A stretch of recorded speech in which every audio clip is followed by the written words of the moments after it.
Assalamualaikum warahmatullahi wabarakatuh. Pada anak-anakku kelas 8 yang kami banggakan dan kami sayangi, pada kesempatan ini Bapak akan melanjutkan pelajaran pada sesi yang kedua setelah sesi pertama, yaitu penyembelihan binatang. Sekarang yang berhubungan dengan binatang kurban, yaitu dalam hal ini akan menerangkan tentang binatang kurban. Apa itu kurban? Ya, kita tahu pada gambar yang kamu lihat di sini, yang pertama itu ada penyembelihan binatang. Ya, tapi tujuannya adalah untuk mendekatkan diri kepada Allah. Maka disebut kurban karena kurban itu, yaitu kita bisa lihat, ya, kurban itu artinya mendekatkan diri, kata dari koroba. Namun sebelumnya kita akan melihat standar kompetisi dulu yang kita akan bahas pada sesi saat ini. Mohon perhatiannya untuk kelas 8, ya, baik A, B, C, D, E, F, ya, dan yang lain, supaya bisa memahami dengan sesama dan bisa dicermati, diangan-angan, dan masukkan pada pikiran dan hati, sehingga mudah-mudahan nanti pada waktu evaluasi bisa mengerjakannya dengan baik.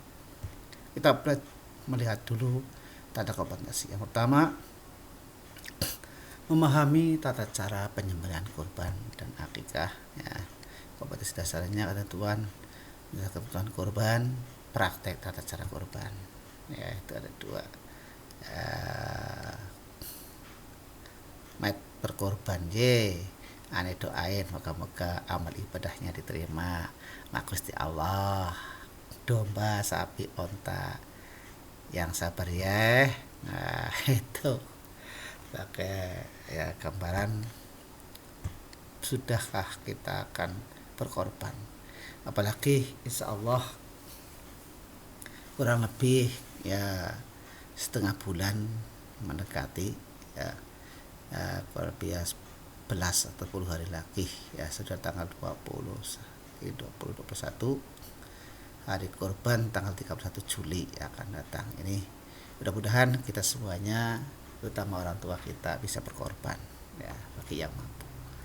Kita lanjut pada korban, itu pengertian korban. Apa itu korban? Korban asal kata dari koroba.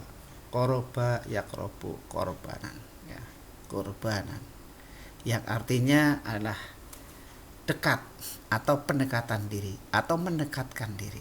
Itu menurut bahasa, ya, atau terminologi, yaitu adalah dekat atau mendekatkan diri.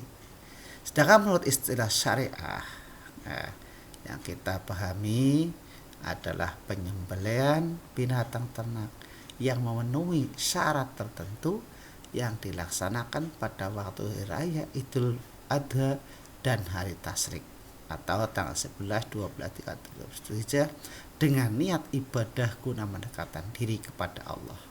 Ini pengertian cara istilah atau terminologi, ya, etimologi. Kita amati gambar di bawah ini. Sedang apakah orang yang pada gambar ini? Apa saja yang dilihat pada gambar ini? Coba lihat. Ini ada binatang, ada orang yang menyembelih, ada alat penyembelihannya, dan ada tempat yang disembelih di sini, ya. Ini kepalanya, ini badannya, ini pangkal lehernya, ya. Maka kita harus tahu, ya, berarti di sini harus ada orang yang menyembelih, ya, harus ada alatnya, ada binatangnya, dan disunahkan pada lehernya, ya. Ini dilihat kalau gambar kita, ya. Langsung pada hukumnya gimana korban. Hukum kurban adalah ajaran syariat Nabi Ibrahim, ya, alaihissalam, di mana umat Islam diutamakan untuk melakukannya. Ya. Syariat ini setiap tahun ya itu biasa dilakukan oleh umat Islam, karena syariat di dalam Nabi Ibrahim ada syariat ya, dalam Islam, karena Islam itu dibentuk dari ajaran-ajaran Allah yang dibawa oleh Nabi Adam sampai Nabi Muhammad SAW ya secara langsung, yaitu yang datangnya dari Allah Subhanahu wa taala. Hukum melakukan kurban itu hukumnya sunnah muakkad. Ya, ini ya. Wajib bagi orang yang bernadar untuk korban. Nanti hukum korban itu sunnah muakkad, tapi kalau bernadar maka hukum menjadi wajib. Nah, contoh, kalau saya naik kelas tahun ini saya mau korban, ya ternyata naik kelas, ya maka dia itu sudah janji, maka wajib membayar korban. Ya. Atau kalau saya sembuh dari sakit, saya tahun ini mau korban, berarti sudah niat ya pada Allah untuk berkorban karena sesuatu ya terjadi, maka wajib untuk melakukan korban, itu nadar ya. Ya, kita lanjutkan pada sejarah singkat perintah korban. Yaitu antara peristiwa berkorban bermula ketika Allah Subhanahu wa taala yaitu menyuruh Nabi Ibrahim alaihissalam lewat mimpi pada malam ke-8 bulan Dzulhijjah atau bulan Tarwiyah, hari Tarwiyah ya, untuk menyembelih Ismail, putra yang sangat dicintainya. Sebagai seorang yang taat pada perintah Allah, Nabi Ibrahim menyampaikan ini kepada putranya. Sungguh luar biasa jawaban Ismail alaihissalam. Ternyata beliau tidak keberatan untuk disembelih. Ya. Ya. Pada hari ke-10 bulan Dzulhijjah, tepat waktu duha atau waktu ya, matahari sudah terbit, ya kurang lebih 1 tombak, Nabi Ibrahim alaihissalam melaksanakan perintah Allah Subhanahu wa taala, yaitu melaksanakan mimpinya. Hari ke-10 disebut dengan hari nahar, artinya hari penyembelihan. Ya. Yang mana waktu itu yang disembelih adalah Nabi Ismail yang akan disembelih ya.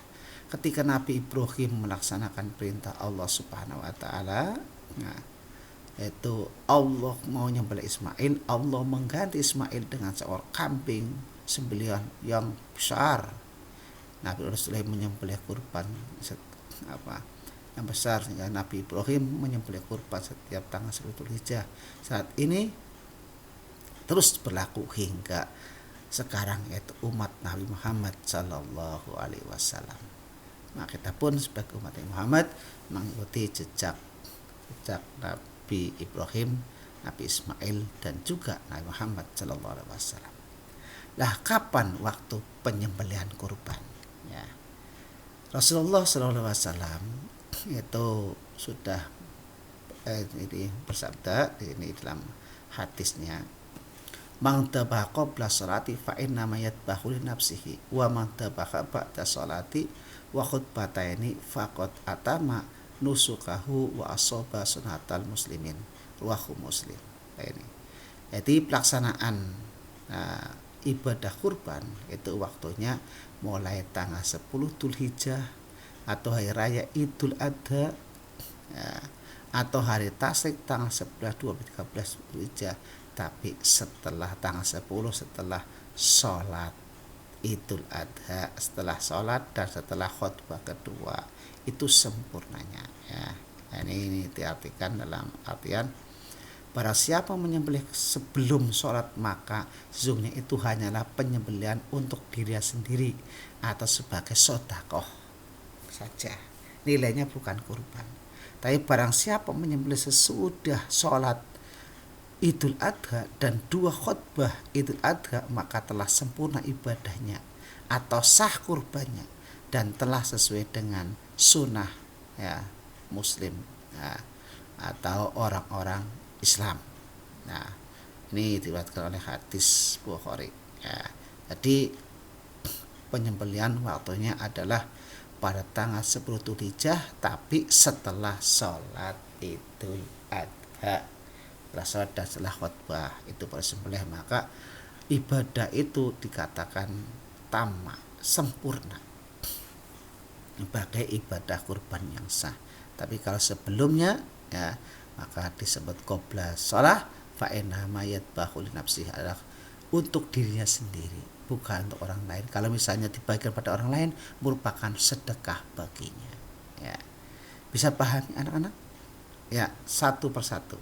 Nah, kemudian kita lanjut pada materi selanjutnya, kita amati gambar sapi berikutnya. Apakah lengkap anggota tubuhnya? Apakah kurus atau gemuk? Coba bayangkan. Wah, sapinya gemuk sekali. Bisa untuk korban ya, nanti tanggal 31 bisa bagi-bagi ya. Ya, bisa ya. Itu bisa. Nah, maka kalau melihat sapi tadi, kita harus melihat syarat binatang kurban. Syaratnya apa sih binatang kurban? Syaratnya adalah jenis binatang yang sah untuk kurban ialah binatang yang dipelihara dan diternakan secara halal zatnya untuk dimakan dagingnya. Ya, binatang tersebut seperti kambing, sapi, kerbau, dan unta. Binatang ternak yang untuk berkurban harus memenuhi 2 syarat, yaitu cukup umur dan tidak cacat. Dan ada tambahan satu sepakat ulama, yaitu sehat. Ya, jelas walaupun tidak cacat ya, ada yang cacat tapi sehat, tidak sehat juga ada ya. Maka ditambah satu, yaitu cukup umur, tidak cacat, dan sehat alias gemuk. Nah, ya, gimana ketentuan kurban umur binatang kurban? Yang pertama, ketentuannya cukup umur, berarti ketentuannya harus tahu. Ya, dimana domba sekurang-kurangnya umurnya 1 tahun. Domba atau wedhus gimbas cokol ya 1 tahun, atau belum 1 tahun tapi sudah berganti gigi atau musinah ya. Jadi kalau misalnya korban wedhus atau gimbas atau wedhus cokol atau gembel itu umurnya minimal 1 tahun atau lebih ya. Atau kalau belum 1 tahun tapi sudah ganti gigi itu boleh ya. Yang kedua adalah kambing. Nah, istilah kita itu ini wedhus Jawa, kambing Ottawa ya. Silakan gaji sih kayak ya. Lah kayak kambing bisa itu umurnya sekurang-kurangnya adalah 2 tahun. Kok beda antara wedhus atau gimbas dengan kambing? Ya beda. Kalau gimbas itu biasanya mengandung banyak daging putih, tapi kalau kambing dagingnya semuanya bukan daging putih ya. Maka umurnya harus sampai 2 tahun karena tidak ada gajinya istilahnya ya. Yang ketiga adalah sapi atau kerbau, sekurang-kurangnya berumur 2 tahun. Jadi sapi, kerbau, kambing umurnya sama, sekurang-kurangnya umur 2 tahun ya, atau lebih ya. Yang keempat adalah unta. Kalau unta sekurang-kurangnya adalah umurnya 5 tahun, berarti unta harus umurnya besar sekali ya. Unta berarti umurnya harus lebih tinggi ya. Itu di sini unta sekurang-kurangnya berumur 5 tahun, tidak 2 tahun. Ya. Ini diantaranya syarat binatang kurban yang ditentukan. Umur binatang kurban harus tahu. Kalau belum mencapai umur maka tidak sah untuk korban ya. Itu lanjut, yang kedua adalah tidak cacat ya. Jadi tidak cacat ya. Artinya kalau binatang cacat itu tidak sah untuk berkorban ya. Maka binatang kurban itu harus tidak cacat ya. Artinya tidak sakit mata alias buta, itu termasuk cacat ya. Tidak sakit, tidak alias tidak sehat ya. Artinya tidak sehat itu nggak boleh, harus dia itu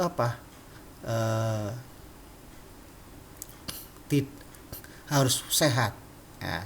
Karena maka binatang kurban syaratnya harus yaitu tidak cacat alias sehat. Yang ketiga, tidak pincang, ya. Berarti kalau pincang maka tidak jadi sah kurbannya. Jadi binatang cacat yang menyebabkan tidak sahnya digunakan untuk kurban. Berarti supaya sah maka tidak cacat maksudnya, ya tidak cacat. Nah, tidak pincang kakinya, tidak terlalu kurus, ya, dan tua sekali sehingga seakan-akan tidak bersungsung. Nah, itu diantaranya yaitu syarat binatang penyembelihan kurban. Dalam kurban juga mengandung sunah-sunah penyembelihan kurban, ya, di mana disunahkan pada saat penyembelihan kurban disunahkan, ya, itu pertama membaca basmalah waktu penyembelihannya, ya. Yang kedua membaca sholawat Nabi, ya, Allahumma sholli ala Muhammad paling sedikit, ya, Allahumma sholli ala Sayyidina Muhammad, ya. Kemudian membaca takbir yaitu Allahu Akbar, ya.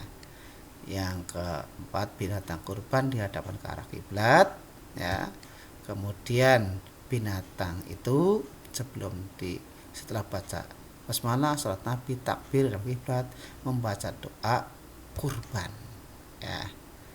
Kemudian disembelih oleh yang maksudnya disembelih sendiri oleh orang yang berkorban. Berarti misalnya saya berkorban, maka wedusnya yang nyembelih itu saya sendiri. Itu yang disunahkan. Bolehkah sembelih orang lain? Boleh.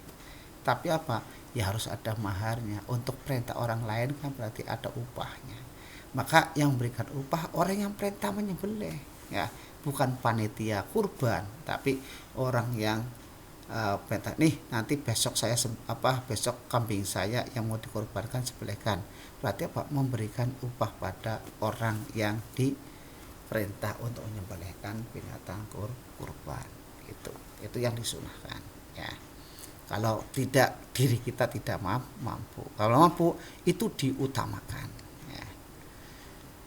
Nah, itu diantaranya tentang sunah-sunah kurban. Sekarang mempraktekkan penyembelihan kurban, hewan kurban ini. Agar dalam melakukan praktek kurban dengan benar, lakukan langkah-langkah sebagai berikut, supaya kita melakukan praktek dengan benar. Pertama, contoh mengatur hewan yang akan disembelih. Ini menyiapkan alat yang tajam, ya. Kemudian menyiapkan lubang atau kotak kecil untuk penampungan darah. Berarti tanahnya lubangi kecil supaya darahnya tidak kemana-mana, ya. Itu kemudian aturlah miniatur hewan kurban yang hendak disembelih. Artinya yaitu dipastikan hewan itu bisa direbahkan, rusuk kiri di bawah, dihadapkan kiblat. Melakukan penyembelihan, pastikan jalan makan minum, jalan napas benar-benar terputus, ya. Kemudian menguliti hewan kurban. Jika hewan sudah benar-benar mati, jangan masih kelabakan langsung dikuliti, ya, itu kurang bagus, ya. Itu dalam praktek kurban. Mau melaksanakan kurban sebagai seorang muslim yang mampu, kita diharuskan melaksanakan kurban sebagai bentuk ketaatan hamba terhadap Allah Subhanahu wa taala. Ketaatan kita sangat jauh jika dibandingkan dengan ketaatan Nabi Ibrahim alaihissalam untuk menyembelih putra kesayangannya yaitu Nabi Ismail alaihi salam. Itu diantaranya tentang materi kurban. Ya, barangkali yang belum jelas bisa ditanyakan. Nah, ini ada tugas tertutur, ya, tanyakan pada pemuka agama di daerahmu, ya. Saya minta, ya, nanti sebagai tugas tertutur, tanyakan pada pemuka agama di daerahmu, ustadz atau kiai, ya, atau orang sesepuh di desa, apakah boleh niat berkurban bagi orang yang sudah meninggal dunia, ya. Berarti orang meninggal dunia, ya, mau berkurban, diniatkan orang yang anak-anaknya menyembelihkan kurban tapi diniatkan untuk orang yang meninggal dunia. Tugas kedua, bacalah sejarah peristiwa kurban, kemudian tulislah nilai-nilai ibrah yang dapat kita ambil dari Nabi Ibrahim alaihissalam. ya, yaitu penyembelihan korban. Ya, ya sekian ya adik-adik sekalian, marilah kita dengan mengetahui ya, kurban, mudah-mudahan kita bisa berkorban. Amin Allahumma amin. Lebihnya mohon maaf dan selamat untuk mengikuti pelajaran. Assalamualaikum warahmatullahi wabarakatuh.